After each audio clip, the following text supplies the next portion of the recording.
Pemirsa apa kabar? Saya Santina membawakan Warta Berita PTS tanggal 25 Juni. Waspada main air pada cuaca panas. Kemarin siang, 2 dari 9 warga asing yang bermain air di perairan Chuan Fan Si di Kenting terseret oleh arus balik. Satu di antaranya berhasil diselamatkan karena memeluk erat batu. Namun temannya yang warga AS telah meninggal saat ditemukan. Instruktur naik jet ski dan memegang erat pria tak sadarkan diri yang tenggelam. Begitu tiba di darat, ia segera memberikan pertolongan pertama. Seorang mahasiswa Amerika usia 22 tahun pergi ke Kenting untuk bermain air di perairan Chuan Fan Si bersama 8 teman sekelas lainnya. Mereka diduga terseret arus balik. 2 diantaranya hanyut dan 1 korban yang berpegang erat pada batu berhasil diselamatkan. Namun mahasiswa lainnya meninggal setelah dilarikan ke rumah sakit. 船帆石的部分，在9点就已经插上一支红旗，就是属于暗流区，禁止游泳。 Bendera merah dipasang pada pagi hari untuk melarang pengunjung berenang dan bermain air di zona arus bawah laut. Pada Juli tahun lalu, 5 orang juga terseret arus di pantai Kenting. Untungnya mereka berhasil diselamatkan. 退潮的时间比较容易发生。今天从早上7、8点的时候就开始满潮，之后就开始退潮。那今天刚好也是一个大潮的时间，所以这次离岸流应该是蛮强烈的。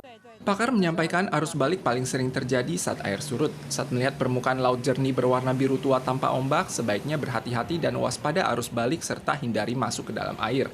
Cara yang paling aman adalah memakai jaket pelampung atau alat apung saat main air. Begitu menjumpai arus balik, lemaskan tubuh dan mengapung mengikuti arus, lalu tunggu bantuan tiba.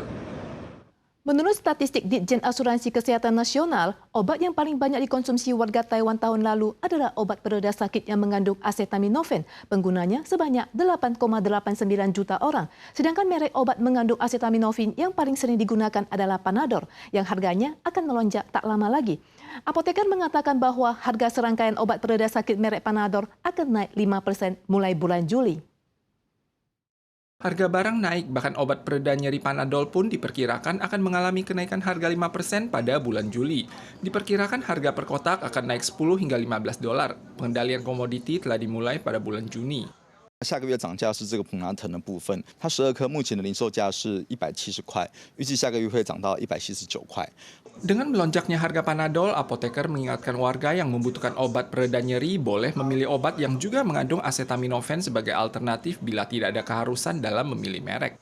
Banyak orang menelan Panadol untuk meredakan sakit kepala, nyeri otot, atau demam dengan cepat. Ada apoteker mengamati bahwa sehubungan dengan mitos terkait ramuan obat dan dampak pandemi terhadap pasokan obat di rumah, permintaan obat analgesik yang mengandung acetaminophen telah meningkat.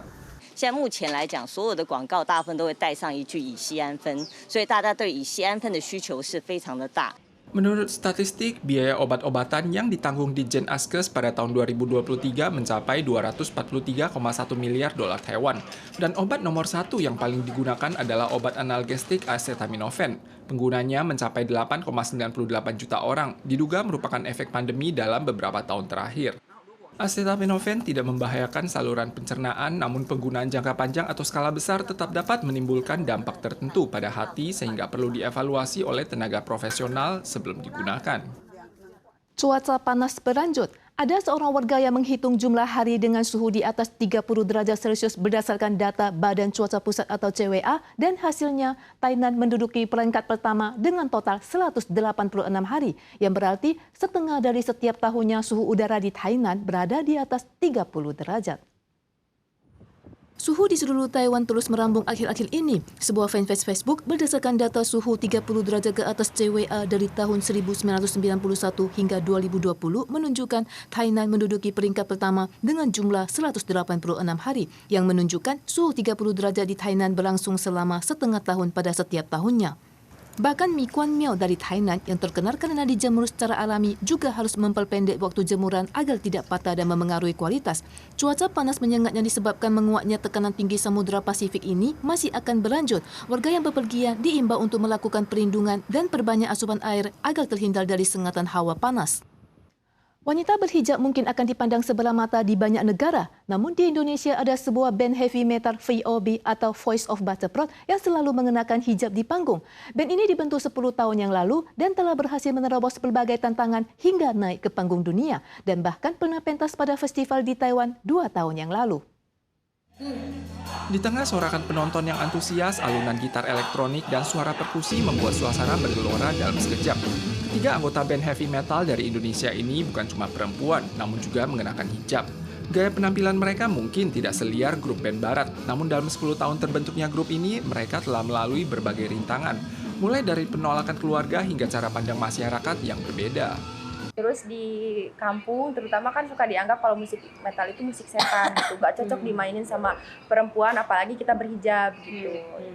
Ketiga gadis ini sempat dianggap kerasukan oleh keluarganya dan dimintai menjalani pengobatan, bahkan dicap sebagai teroris. Saat di bangku SMA, mereka terinspirasi oleh band heavy metal Amerika dan mulai mengarungi dunia musik rock. Nama band mereka adalah VOB atau Voice of Baceprot yang dimaksudkan untuk menghapus stereotipe gadis muslim berhijab sebagai kalangan yang lemah dan apik. Berhijab bukan berarti jadi penghalang buat main musik apapun gitu sih. Kini band ini sangat populer di Indonesia. Selain menarik sejumlah penggemar di Festival Musik Jakarta akhir pekan lalu, mereka juga pernah tampil di Amerika dan Prancis. Mereka juga sempat pentas di Festival Pasiwali 2022 yang diadakan di Taitung. Selanjutnya, mereka akan merekam album baru untuk mencerminkan isu sosial terkait korupsi, emansipasi wanita, dan masalah lingkungan. Kebakaran terjadi di pabrik baterai litium Alisel di pinggiran Seoul, Korea Selatan dan diketahui sebagian besar dari 22 pekerja yang meninggal dunia adalah warga Tiongkok. Pihak berwenang menyebutkan bahwa penyebab banyaknya korban jiwa yang meninggal dalam hitungan detik adalah karena terhidupnya gas beracun dan bukan karena mati terbakar. Kebakaran terjadi di pabrik baterai litium yang terletak di kota Hwaseong di sisi barat daya kota Seoul. Api berhasil dipadamkan 6 jam setelah kejadian. Peninjauan awal menunjukkan kebakaran disebabkan serangkaian ledakan pada 35.000 baterai yang disimpan di dalam gudang pabrik. Dari 22 korban tewas, diketahui 19 diantaranya adalah pekerja sementara yang berasal dari Tiongkok, sehingga mereka tidak memahami jalur evakuasi yang akhirnya menimbulkan korban jiwa dalam jumlah besar. Bahan baku pembuatan baterai litium pun sangat beracun dan mudah terbakar. Pihak berwenang dalam penilaian awal menduga kematian para pekerja disebabkan menghirup gas beracun dalam hitungan detik dan bukan disebabkan oleh mati kebakaran. Para pemirsa sekalian, sekian Warta Berita PTS. Selanjutnya mari kita saksikan menonton ikan paus di Brasil. Kita soal lagi di lain kesempatan, tentu saja dalam waktu dan acara yang sama. Sampai jumpa.